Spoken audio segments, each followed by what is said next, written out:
Another thing I really wanted to talk to you, David, is about the universe and life. I know many people have their own personal understandings of it, but I really wanted to know, in your own beliefs and your own opinions, what is the ultimate secret of the universe? The ultimate secret, I would suggest, is, and it's not really a secret, because people have known about it since any time we know.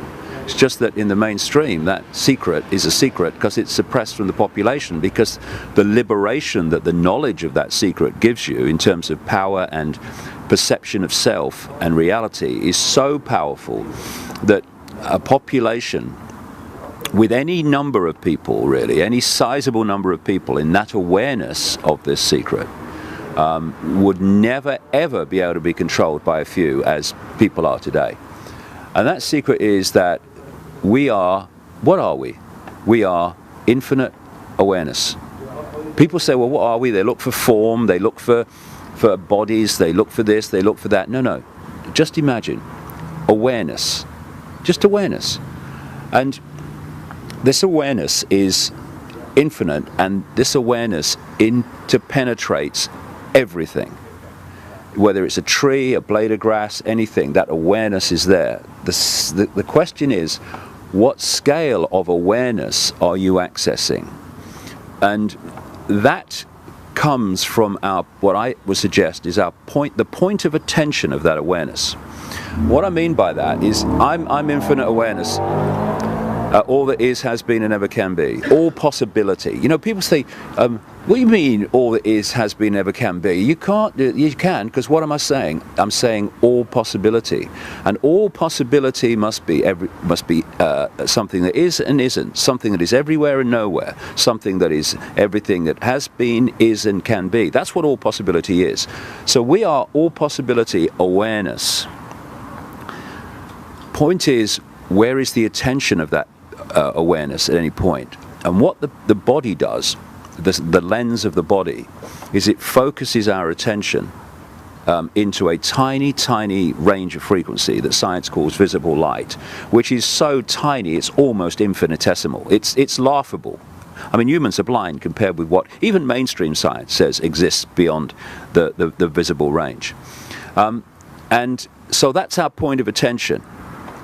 But you can be in the body, in the world, in terms of your perception through the five senses. And you can also be beyond the world, because your point of attention, while it is locked into the five senses, and should be, because that's what we're experiencing here. Try experiencing this world without the five senses. Not, you know, big challenge, have a go. But you then expand your awareness. So it's not just that. It's actually the understanding that you are infinite awareness. That means you're in the world and interacting with it.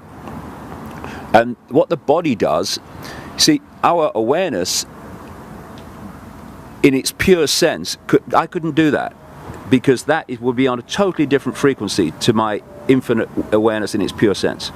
So we take on these outer shells that are within the frequency range we want to interact with, the body, what I call the biological computer, or the cosmic spacesuit, biological spacesuit, and therefore I can interact with the world.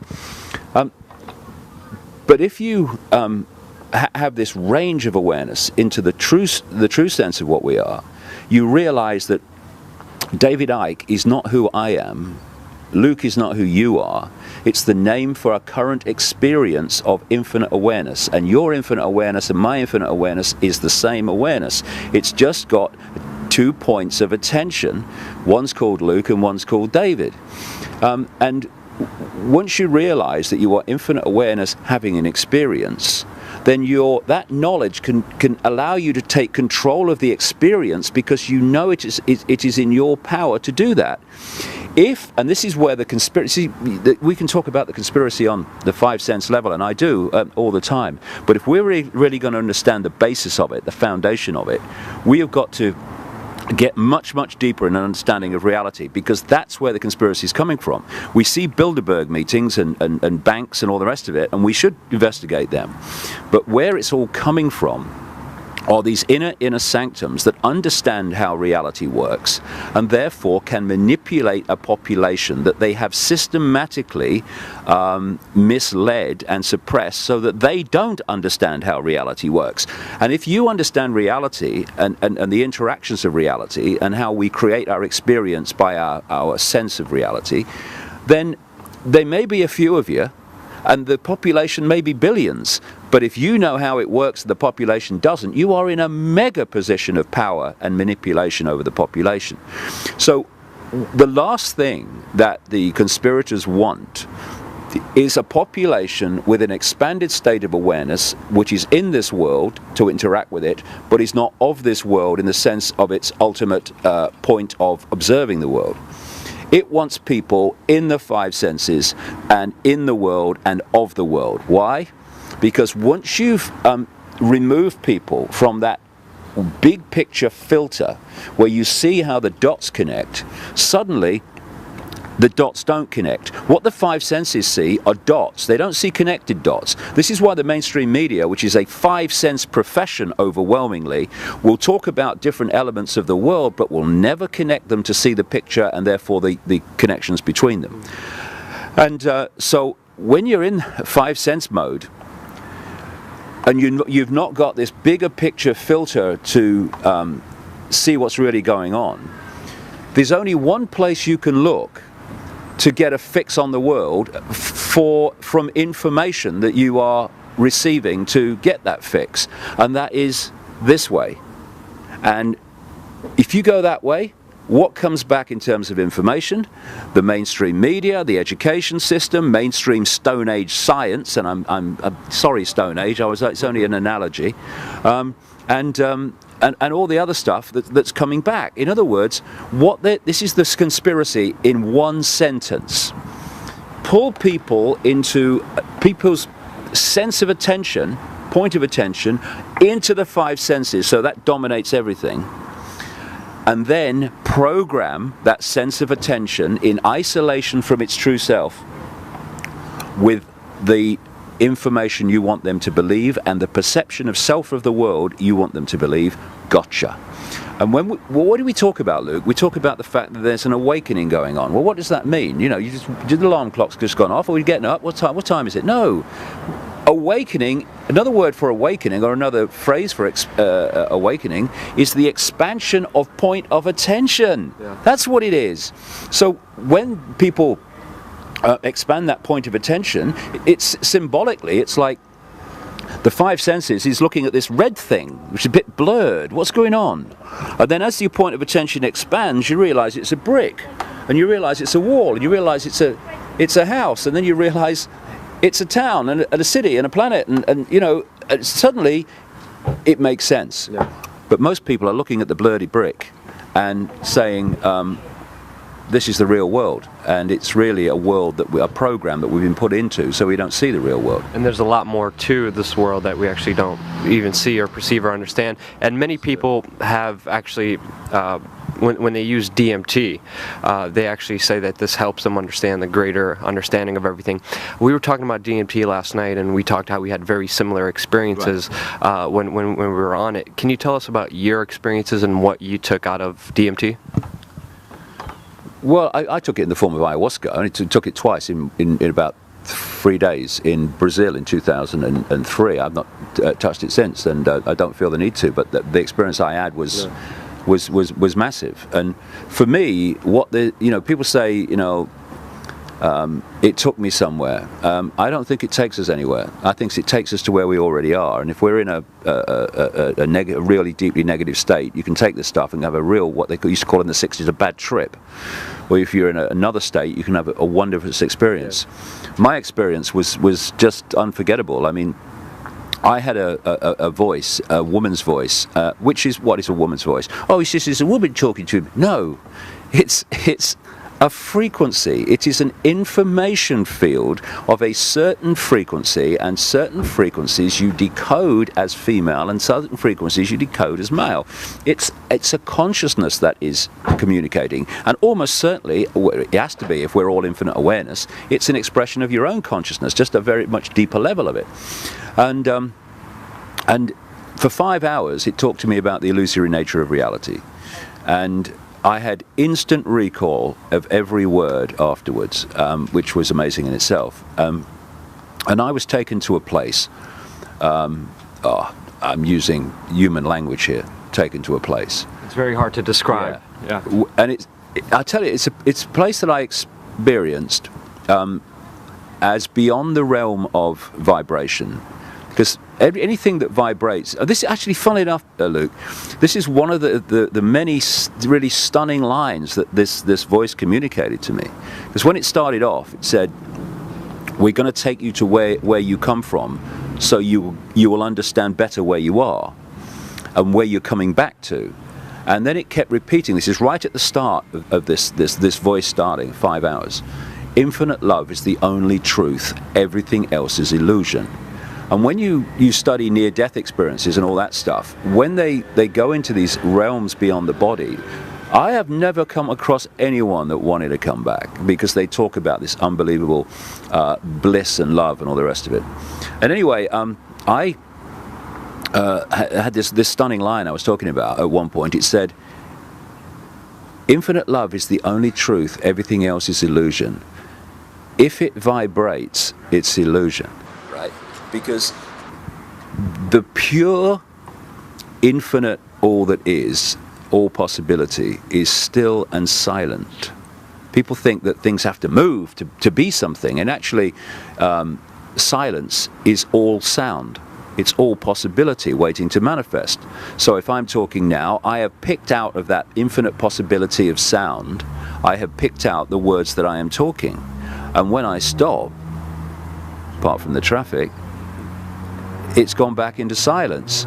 Within the silence is everything. So I experience this as this silent stillness, as the infinite point of attention. And it took the form of this sounds really funny, but if you've experienced it, people know what I mean. I saw it as a shining blackness. Shining blackness. Now, years later, in fact, in the last 12 months, there was a doctor called Ibn Alexander, and he was, I think it's in New York, and he was a neurosurgeon. I think he still is. And he was one of these rigid kind of people. He admits it in his book. I was one of these rigid people. Obviously people would have near-death experiences when he was doing his surgery sometimes, and they'd tell him their stories. And as he said, I thought, oh, that's very interesting. A lot of rubbish, but it's very interesting. And it was like mainstream. This is not possible. This world is all there is. And then he got it was a form of meningitis that was so bad that his brain shut down in every area apart from the most primitive level that was necessary to keep him alive. This man, in effect, died for 7 days. And this is the interesting point which he points out. When people talk about, and there's millions and millions of them now, when they talk about near-death experiences, the mainstream scientists, they go, oh, it is not impossible. Oh, please, God save us from science. And anyway, because what they're doing is they're just reliving their experiences from this part of the brain, and that's what's happening and all that stuff. Well, that part of the brain, in his case, completely shut down. It was inactive, so it ain't coming from there. And he came back. He should not have lived. That was a virtual impossibility for him to live. It was certainly almost absolutely impossible for him, if he did live, to be anything more than a vegetative state. And he came back after a transition period, completely normal, and went on with his life. And he wrote this book about it, which became a New York bestseller. Why I'm telling you this story, it's very interesting, I think, is because when he first left the body and had a near-death experience himself, he entered a realm. I talk about this in the new book that's coming out in the autumn. He went into a realm that was classically the realm of the demons and the what I would call the archons and the reptilian entities and all this stuff. In fact, he talks about seeing reptilian beings brushing against him and all that stuff. And then a light came down, and he was taken out, what he called through the gate, into this amazing, blissful place, and on and on and on, until, this is where I'm coming round to, he said he was taken to experience the ultimate, the source. And you know what he calls it? The dazzling darkness. Wow. Exactly what I experienced. Yeah. And the dazzling darkness is mesmerizing, because it is all that is, has been, and ever can be. And then we pull that all potential, all possibility, all potential into worlds of certain expressions of that potential, and this is one of them. And so that experience with the ayahuasca, DMT, was massively important for me, because what I did then, you know, what I do when I research, I don't just take one thing and then say, well, that's all right then. I came back to England and I looked at the mainstream science in all the different areas to see if I could confirm that what was being said was true. Everything checked out, the whole bloody thing. And once you've got this point where you realize it's an illusion, you can still interact with the illusion and live in the illusion, but you know it's an illusion, and illusions only control you when you think they're real. This is why it's important to understand the nature of what we're in, because if we think this is solid and all the rest of it, what does solid say immediately? Limitation, can't be done, and yet it's just a holographic projection of infinite possibility, which is totally malleable and can be changed any time. It's fascinating, it's amazing, because just so people know, DMT is a natural recurring chemical in your brain. It comes out a little bit when you dream, but when you pass away, it's just flooded in your brain, and you could actually take it in the physical form and actually see what happens. I had the very similar experience, just blinding darkness, and then a lady telling me the same thing, that love is the ultimate answer, love is the ultimate solution. It sounds crazy, it sounds insane, but there's a lot more to everything than we actually know. Yeah, though this is an interesting point, because when you look at people in so-called history, way back, take Leonardo da Vinci, and another guy followed him in Italy very soon afterwards, just a couple of decades or so, called Giordano Bruno. Da Vinci is remembered by most people as the painter of the Mona Lisa. The man was an absolute technological genius. I mean, I've seen documentaries about him, and he was 500 years ago, where they found his notebooks. Interestingly, one of the biggest collections of Da Vinci's drawings and stuff is at Windsor Castle, and one of his notebooks is owned by Bill Gates. I mean, these people know, you know, about a lot of this stuff, so they just keep it from us.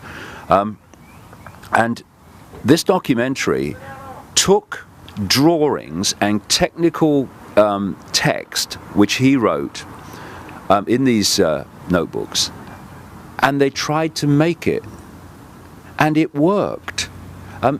Sikorsky, with the development of the helicopters, said that he studied Da Vinci's work on that form of flight, because Da Vinci was obsessed with flying.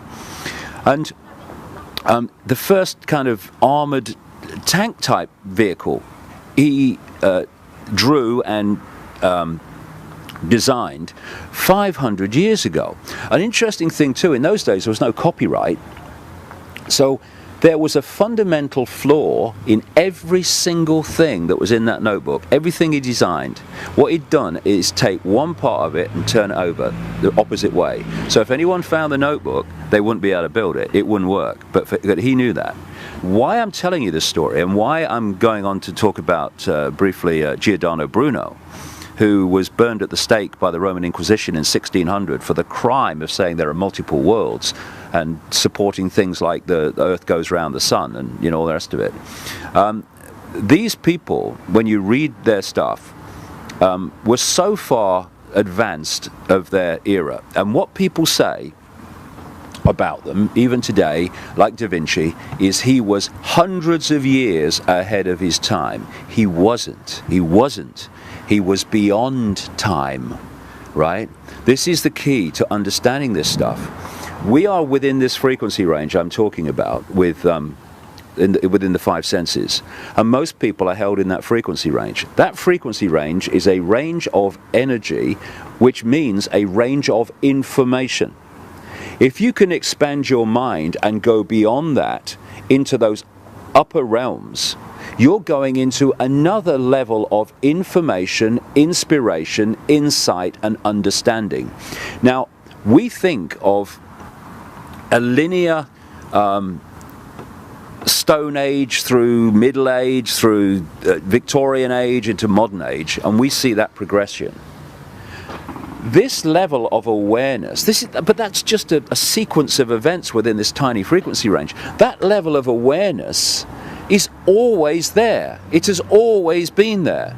In the Stone Age, if anyone could have expanded their mind, they could have got into that level of insight. And all the people like Da Vinci are doing, and Bruno were doing, is in their era when most people were so suppressed, not least in those days because religion was absolutely squeezing people's sense of perception, they were going into these realms where this knowledge existed. And when they bring it from the unseen into the seen, they're caught ahead of their time, and all they do is accessing the library. So when you talk about, you know, a female voice saying everything is love, and I talk about a female voice saying everything is love, and I see this sparkling darkness, and you see this sparkling darkness, and Ibn Alexander, the doctor, sees the dazzling darkness, all you're doing is expanding your mind and going into that level of reality where you can experience these things and get the insight from them. It is so simple. But the worst nightmare of the conspiracy is having people go in there because they see the bloody conspiracy. So you've got to keep them here, and that's what it's all about. That's what microchipping's about. That's what transhumanism is all about. It's about fusing microchips and fusing technology with the body to stop it being its true design, which is to be a vehicle for the body to experience this reality, but also allowing consciousness to expand beyond. They want to stop the second bit. That's what the microchip's about, really. I mean, many other things, but certainly that. Fascinating stuff. I know we were only supposed to do 5 minutes. I think we went way over that. 5 minutes with me. I've got verbal diarrhea. Amazing stuff. I just want to thank you so much for everything, Pleasure. David. DavidIcke.com. Check out the website, and just fascinating. Appreciate voice. He's on it.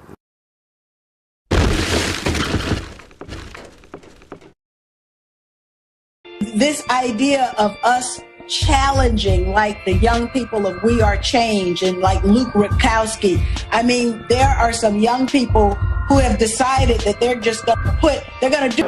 The government shouldn't be telling you what you can put in your body as an adult. That's just silly. And it's just getting people to understand that on a more, not just food, you know, that applies to everything, that you are in charge.